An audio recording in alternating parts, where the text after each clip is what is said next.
Okay, hey everyone. We are a group, and we happen to be friends. And we're going to talk a little bit about graffiti and expanded graffiti and what that can mean possibly in the future for us. I'm Shawnee Holloway. I'm from Chicago. I'm Brian Peterson, also from Chicago.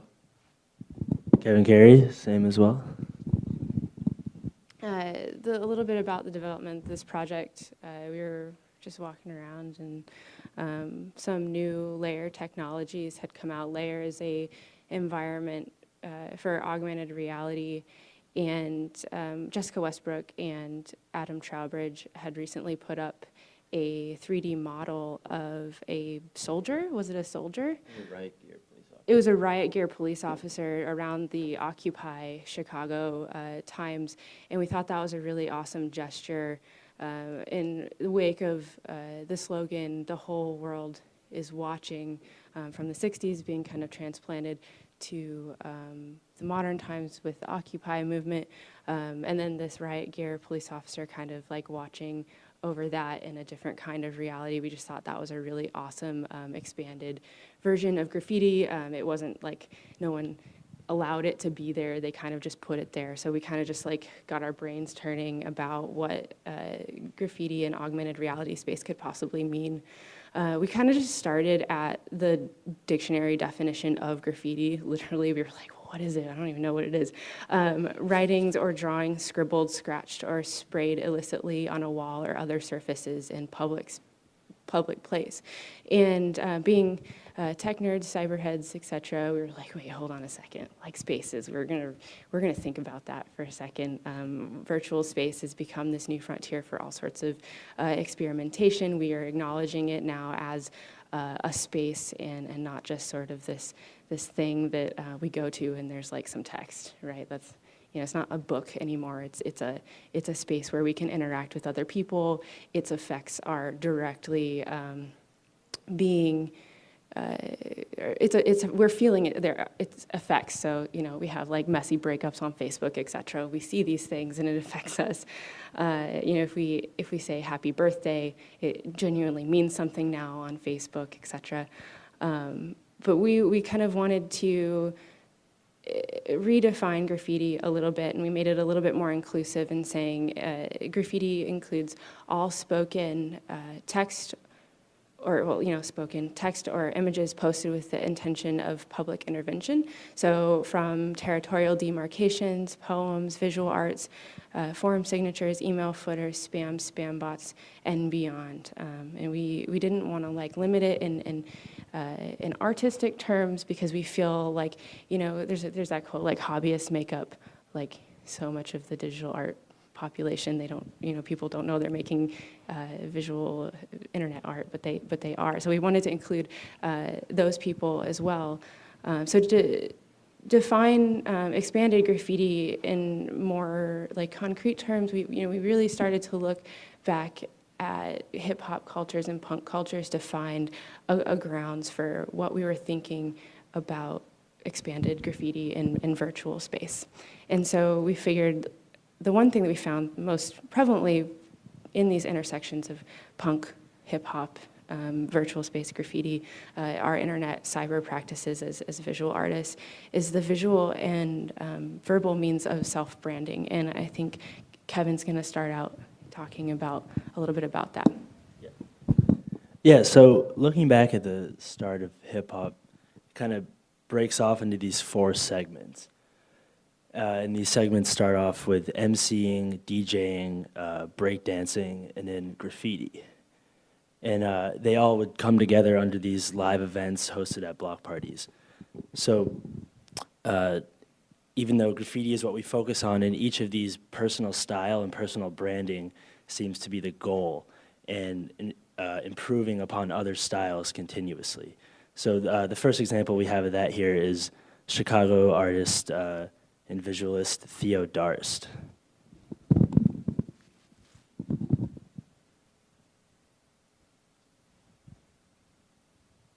And in the following piece, Theo inserts his own Purple Syrup brand into a Nokia commercial quite directly.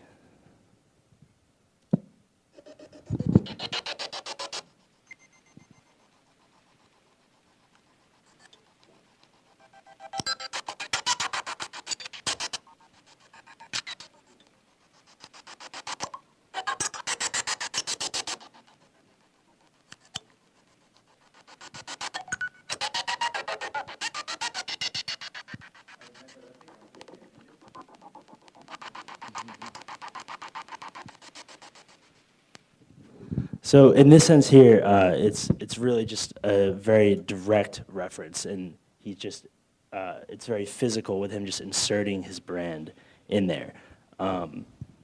In a similar video made for a BYOB event, Theo inserted his brand again, just over pictures of people with their cars that they've bought, and and in doing this, it references back to hip hop itself, and quite literally with like the purple syrup and the chopped and screwed movement, but also just this idea of writing over someone else's thing, like a wall, and putting your own image on top of that. Also.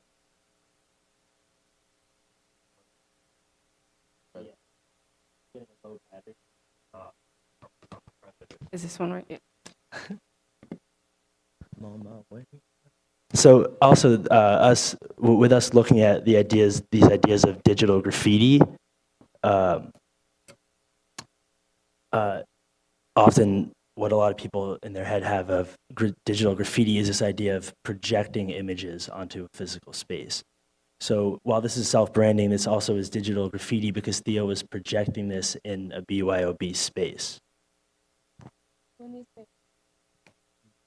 These things are things that Theo uses also, not in this context, like in his personal videos and video games and things, and you begin to recognize this circle as being a signifier for Theo. And so in events like BYOB, it's important that this is in the mix, because you start to be able to pick out this certain person from the crowd. So if you saw this, BYOB, it involves a bunch of people literally bringing their own beamers or projectors, and so you're in a room full of like 85 other people with lights and sounds, and everything is crazy. But if you can see this, you can really get to know who's who by self-branding.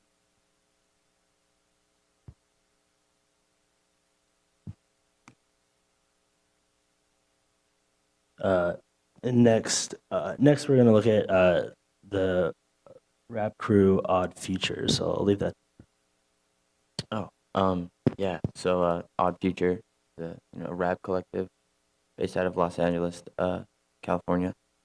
Basically, it's headed by Tyler, the creator, and the community. I guess they outreach for it happens to do a lot with skateboarding, in combination of skateboarding, hip hop culture, and being that is the community they kind of grew up in, they are aware of how to speak to that community, and a lot of I would say material that via rapping or imagery or just kind of reaching out to, they do to the community that they are they know how to talk to, I guess, and this is online, and then. Yeah, so I mean, yeah, and also as a rap crew, they sort of built their whole persona around this online personality, and having like an equally strong online presence as with an IRL presence as well, and they're able to achieve this by not just marketing their rap and like the actual production and music they're putting out, but this idea of a lifestyle and an alternative to like the other rap that's going on. So this also kind of riffs on the idea of like posting in a public space, putting your images in places that are going to be interruptions or the normal surfing of that space. And some of those images, if you go back to the Tumblr before, were actually of images of him within classical paintings. They're sort of the one on the bicycle, that's like not necessarily a rap or graffiti style, so they're sort of superimposing their image upon other styles too, which is kind of counterintuitive, and it brings different audiences from different places to be able to convene around this certain rap personality or rap crew personality. But again, also it's about like recognizing that specific face. Next, yeah, so basically I was looking at back to the old school, punk status, where bands would basically develop logos as well as a way of self-branding, and the logo simplicity would be key into effect for the faster you can get it up on a wall. Notoriously, basically, two bands I'm looking at are Dead Kennedys and Black Flag.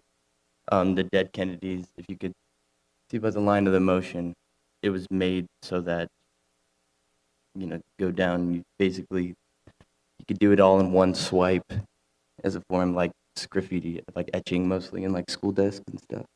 Black Flag was one of the first bands that actually have a logo, the four solid black bars, made it recognizable, like that's Black Flag's image, that's Black Flag's brand. And yeah. And so this quickness, this dirtiness, this ability to kind of like wham, bam, and go sort of thing. Let's carve this into the school desk and then leave before teacher sees me. But yeah, like rad, we totally still got that name out there, right? We kind of ran with that too.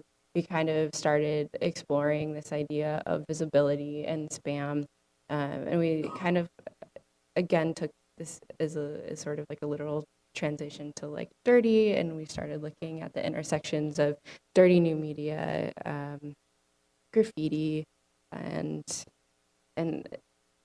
taking these ideas that we were working with the branding and specific isolated artworks, specific logos into a more public space. So we were just like, man, this is it's still not graffiti yet. These are the basis for what we're talking about, but where are these physical manifestations or physical?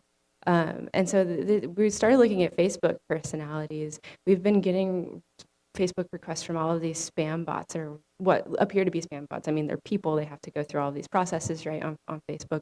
And so once accepted, they continue to spam my feed by writing on the Facebook walls. And they're usually funny, so they're not necessarily like, oh, boop, delete. But they definitely are sort of like the personalities that take you off guard, they're posts that take you off guard, and you like them. I mean, you can see on some of the numbers of likes through the images that we're going to go through that there's like 70, 80, 40, 50 likes on this. So there's a lot of people paying attention to these personalities, but they're definitely not in my regular news feed sort of cadence. But Mousy Virginia is someone that we kind of maybe know who it is. There was an April Fool's release of who this might be, but we're not going to speculate. We kind of like it as Mousy Virginia.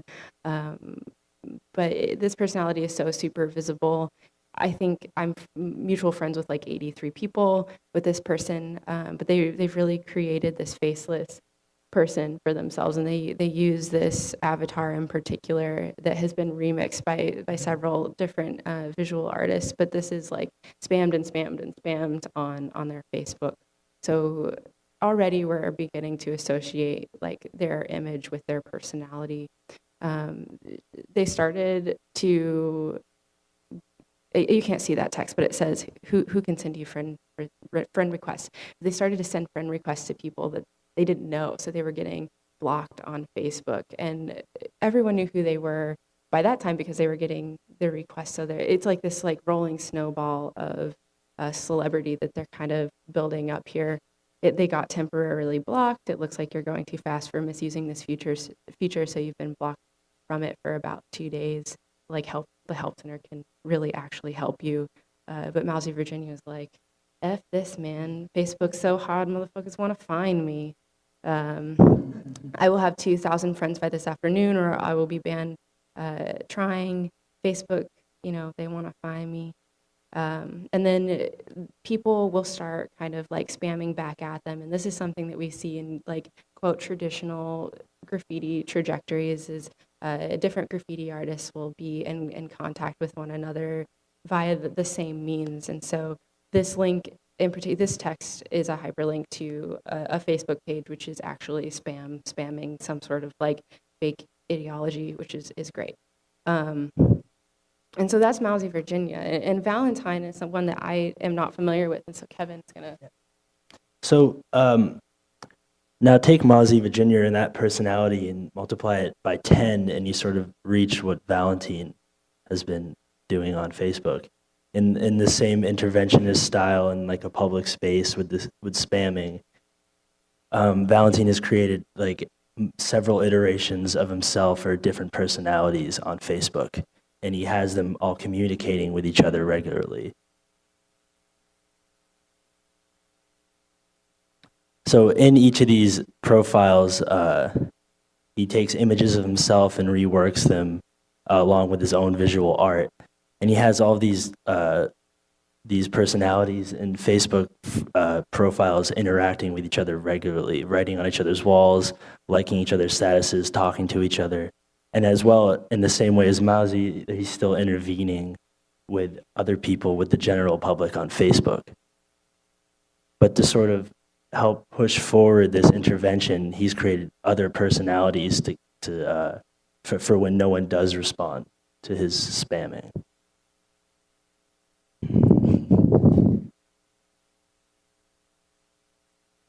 So you can see here, this entire post is just made up of Valentine himself, tagging himself, liking himself in these different iterations.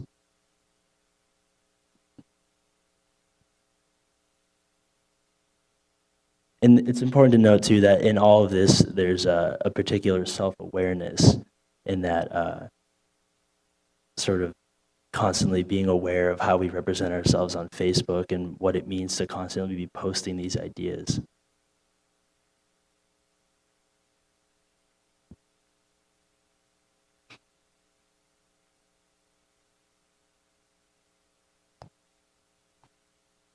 And there's an image in here that we really enjoy from Choir Elizabeth that is labeled Extreme Networking the Movie.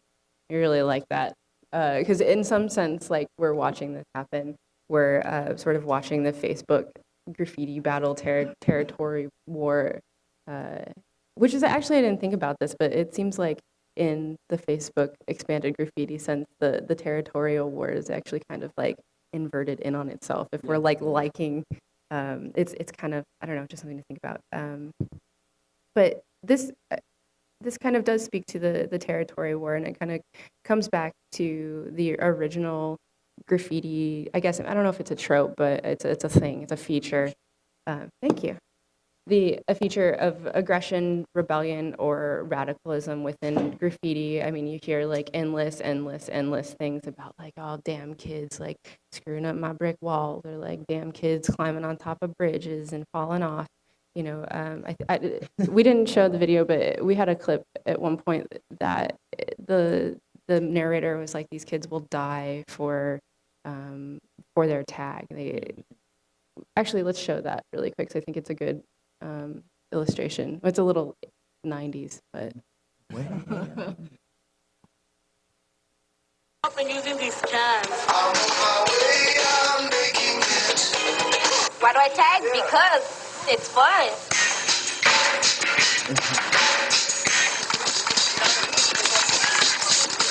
We see something, we hit it, we run.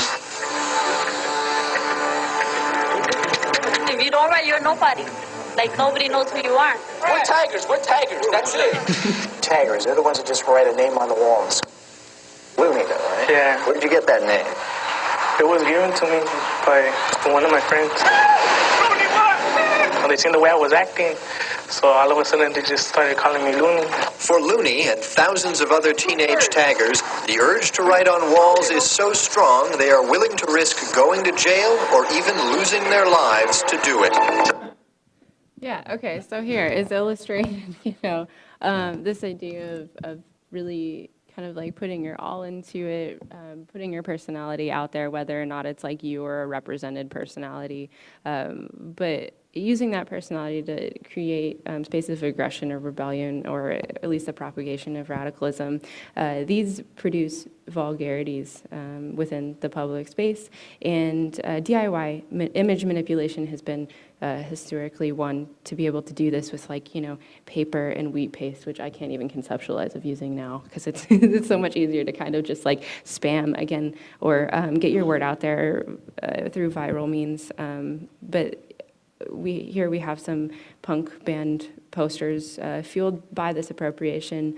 A lot of these aesthetics are stark black and white colors, or the neon pink colors, because that was like 85 cents a sheet instead of like $1.20, so we have that bright pink. And this is all related to accessibility. Another one of these things about like Facebook is it's all free, and people are finding ways within these, I guess they're not open source, but they're open frameworks at least. And then these verbal and visual aggressions are related to certain things within the territory of expanded graffiti and graffiti itself. Me? You got two. Two? You got your double. Hello. All right. Cool. Yeah. So basically, yeah. Going back to the vulgarities and the posters is a prime example within, I guess you could say, punk ethos. DIY. Get there yourself, kind of thing. Bands with little money had to rely on themselves, and a lot of that came into found imagery or just manipulation in general. And I think what that has crossed over is now, as someone would use a found, newspaper clipping or photo, something that is so accessible now with the internet and, like for instance, Facebook or so many manipulation technologies available. So actually, go down. I think I included that. Infamous black flag logo has itself been manipulated. And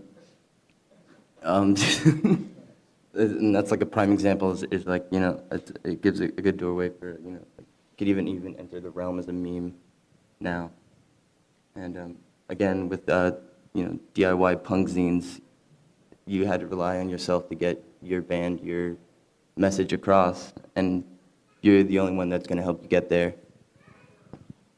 And so we're not just talking about, this dirty means of propagating band ideologies or specific types of rebellions, but also like just dirty images. I think it's a super easy way to get people's attention, and in one respect, this image isn't necessarily doing that, but I think this encompasses all of the types of things that we're talking about sort of in this category of aggression, rebellion, radicalism. This references a lot of different ones of those cultures. So again, like the cheap print, there's glitchy images, which has its own history and backstory. It references sex cultures, sex positive cultures, which is a sensitive topic within extreme realms, there's alternative realms, so like band cultures and cyber cultures and things. It's very complicated, but also it calls back to all of these histories all at the same time. So moving on from the histories and things, our project, we have something special for you guys here at Notacon. We have a practice of putting this graffiti out, but we decided to become anonymous and put something on our layer badges here at Notacon. And this, some of these links and images that are on our badges will be replaced by the video of our talk. But if again, there's a augmented reality application called Layar, and Layar is available for iOS and Android, and basically all you do is you point it at something and it will scan and then produce images, text, interactive materials for you to view, and all of that, share things. So we put on a little tag of our own that just kind of commemorates our presence here, and it shows you how long we drove to get here. We love you guys. So that's available, but again, it's through the app stores. Layar, download it. It's free. It's accompanied by ads, but This is for iPhone. Yeah, no, it's not. It's also for Android. Yeah. Okay. So view that, and again, it will eventually be replaced by our video from our talk.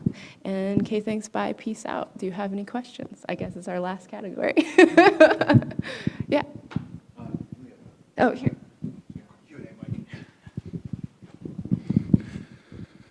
So one thing that really I think is interesting and distinctive about this new scene is the voluntary participation aspect or voluntary audience aspect, especially on in the Facebook realm, or the fact that a lot of these are centered around places that people have to go to even know it exists, and that is a lot different from tagging in a public space, on a subway or whatnot. And I'm interested in, I mean, there's got to be some interesting social things that happen. I mean, it's distinctive. I think this is the first time people could say, yeah, I want to see all the tags I can see, or no, I don't know what that is. I don't even care. I never actually see it. I'm never exposed to it.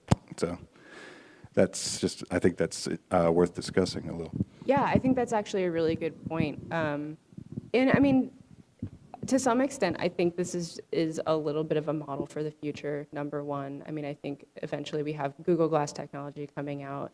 This, I think, would be easily integrated into that. There's movies like, I think it's called Immortal Ad Vitam, where, I mean, it's speculative fiction. You can see these screens and augmented reality graffiti be spamming it was like a religious ideology within the movie, and the police had to like go around and shoot down these little like flying bots of augmented reality graffiti that were projected. And I mean, it was just like totally wonderful moment within the film. Again, it's called Immortal Ad Vitam.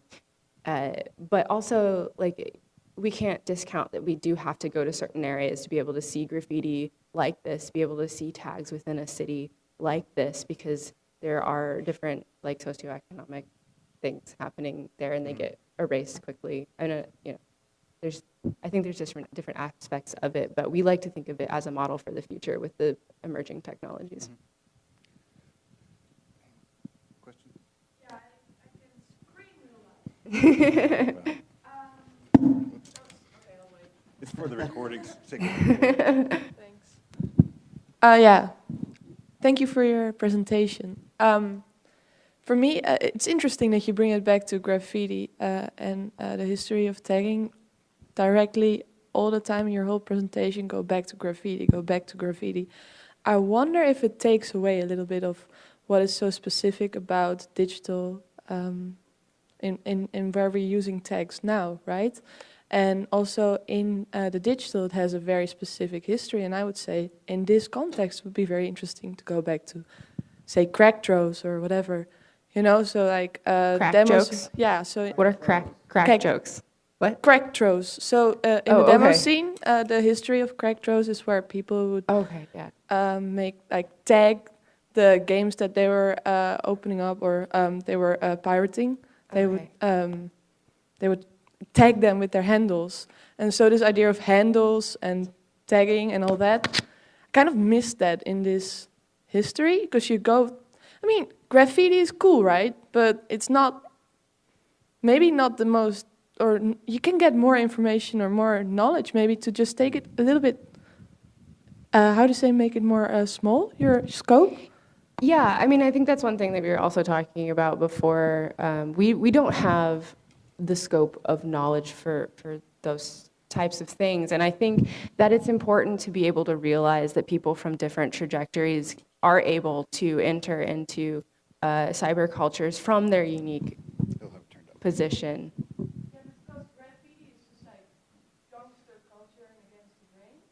Yeah, and I think that a lot of this has the potential to be that. Right now, I don't think it can be because it's not anonymous. It's mostly being created within spaces that are run by capitalist technologies like LayAR. I mean, if it wasn't for those ads, we couldn't put up our badge. You know, it's impossible to do this anonymously right now. Also, I was gonna add as well, in terms of graffiti and adaptation, like graffiti, you know, has been around since, I guess, man had, you know, with cave paintings and everything, and just the, you know, concept of graffiti, and I guess when in terms of this project, it's kind of like an adaptation. You know what I mean? You know, everything's gonna be more digital, and you know, with Google Glass coming out, and you know, there seems to be a big move in AR, and so I think this is like graffiti adapting to the new technologies that are being available, and that's what I just had to add. To her point, I think it would also add, you know, websites that are hijacked and then replaced, like HFG taking over the New York Times website is one example, or the great hacker wars that happened during the Hainan Island incident when one of our spy planes collided with a Chinese fighter jet, and there was this huge hacker war that went on for weeks where American hackers and Chinese hackers were defacing each other's websites, and that would be an interesting part of the history. My question, though, is have you given any thought to the ephemeral nature of the work that's done on Facebook? It seems so fleeting, and if you aren't there to see it, then no one may ever know about it, unless you're bringing slideshows to an event like this. Yeah, and the only way that I can really think to respond to that is the fact that if we're taking it back to traditional graffiti cultures on the streets, there can be a tag on a window one day and the next day it's not there anymore. I mean, and specifically in Chicago, we see that more because there was like a whole thing in the early 2000s where the mayor actually bought a fleet of graffiti busters. It became like the enemy of the whole city. And so it's possible that in Chicago, we think of graffiti being a little bit more ephemeral than it is in other cities. Like in Mexico City, there's like a booming graffiti culture there, and I think it's for the large majority left up because of other cultural values that we see. But it's true, and I think actually that the graffiti, the ephemeral qualities of graffiti are important because it also it kind of puts the boundaries upon a time and a space, especially if it's over territory or over a personality. It's like sort of I came, I was, I conquered, or the writing in the bathroom stall type of thing. And I think that the people who are doing this or would be doing this, will be doing this, or were doing this, are all kind of proud representations of that culture. I think they would be proud to say, I came, I was, I conquered in a bathroom stall. You know what I mean? But thank you also for adding those histories. I mean, again, our scope of knowledge is a lot more focused because of the things that we're interested in. And I feel happy that all of this has sparked such conversation because, again, these potentials are really what we're trying to focus towards. Awesome. Thank you, guys. Yeah, thank you.